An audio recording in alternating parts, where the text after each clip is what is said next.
ሄሎ ማን ቤት ኪራይ ባለቤት አልነገረችም? ቤት ኪራይ አንድ ወር ሳትከፍል ሁለተኛ ወር መጥቶብሃል። እየሞከርኩኝ ነው ትላለህ እንዴ? እየሞከርኩኝ ነው።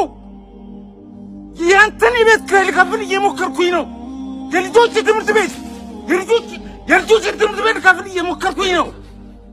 የሚበሉት አጥተው እየሞከርኩኝ ባለቤትን አሟታል። ሰው አይደለ እንዴ?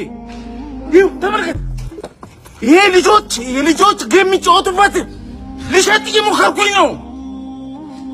አስብ እንጂ ሁሉም ሰው እየሞከረ ነው በዚህ ሰዓት። እጁን አጣጥፎ የተቀመጠ ሰው አለ እንዴ? ታገሰኝ በቃ እየሞከርኩኝ ነው።